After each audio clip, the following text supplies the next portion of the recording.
আমি সজীব ওয়াজেদ জয় বলছি। আপনারা জানেন এই গত কয়েক সপ্তাহ ধরে আমাদের বাংলাদেশের যে গন্ডগোল সংকট চলছে,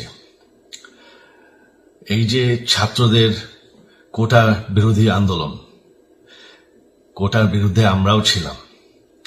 শুরু থেকেই আমাদের সরকার কোটা সরিয়ে দিয়েছে, আমাদের সরকার তাদের সম্পূর্ণ দাবি মেনে নিয়েছে। এটা আদালতের একটা রায় ছিল, এটা আমাদের সরকারের করা ছিল না। তাও আমরা অ্যাপিল করে দ্রুত এই কোটা তুলে দেই। তাতেও আন্দোলনকারীরা সন্তুষ্ট না। আমরা তাদেরকে আলোচনায় ডেকেছি, আমরা একটা জুডিশিয়াল কমিশন করেছি, যে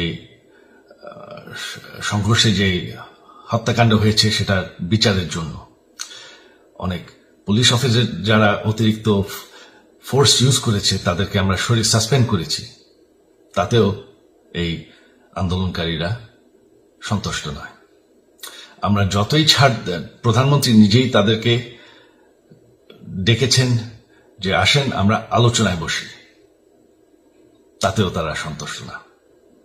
আমরা যতই ছাড় দিতে থাকি, যতই তাদের দাবি মেনে নিতে থাকি, তারা কিছুতেই সন্তুষ্ট না, তারা খালি দাবি বাড়িয়ে যাচ্ছে।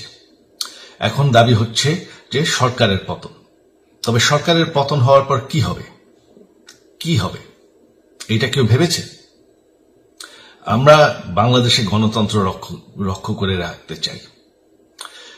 সরকার পতন করে নতুন সরকার আসার সাংবিধানিক অনুযায়ী শুধুমাত্র একটি উপায় আছে, সেটা হচ্ছে নির্বাচন। আমাদের সুপ্রিম কোর্ট রায় দিয়েছে যে কোনো অনির্বাচিত সরকার 1 মিনিটের জন্য ক্ষমতা নিতে পারবে না।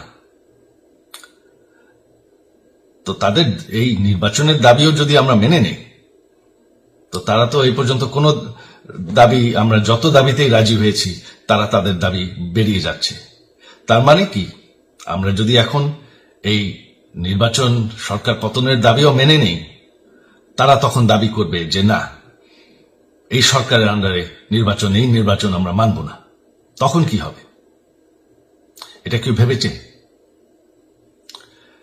জানি আমাদের সেই সুশীল সমাজ আবার আলোচনা করছে সেই তত্ত্বাবধায়ক সরকারের অভিজ্ঞতা তো আমাদের আছে, আপনারা ভুলে গেছেন? সেই তত্ত্বাবধায়ক সরকারকে নষ্ট করে দেওয়া হয়েছিল বিএনপির আমলে ইলেকশন রিগ করার জন্য। তারপর যখন আরেক তত্ত্বাবধায়ক সরকার আসলো, দেশের কি অবস্থা হয়েছিল। শেষমেশ সব থেকে বড় কথা যে আমাদের সংবিধানে স্পষ্ট বলা আছে এবং আমাদের সুপ্রিম কোর্ট রায় দিয়েছে যে অনির্বাচিত সরকার 1 মিনিটের জন্য দেশের ক্ষমতায় থাকতে পারবে না। আমরা আওয়ামী লীগ, আমরা আন্দোলন করেছি, আন্দোলন করে এই দেশকে স্বাধীন করেছি, আন্দোলন করে গণতন্ত্র ফিরে এনেছি, আন্দোলন করে আমরা দেশের উন্নয়ন করেছি। আপনারা যে বঙ্গবন্ধুর মেয়ে শেখ হাসিনার বিরুদ্ধে বলছেন, আজকে শেখ হাসিনা না থাকলে বাংলাদেশ এতদূর আসতে পারত? অসম্ভব। কেউ কল্পনা করতে পারে নাই যে বাংলাদেশ এরকম উন্নতি করবে, এরকম উন্নয়ন হবে।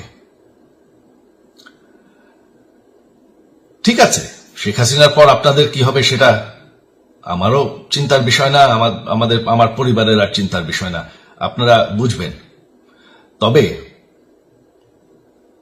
এইভাবে সংঘর্ষ করে, হত্যাকাণ্ড করে ক্ষমতা দখল করা যাবে না।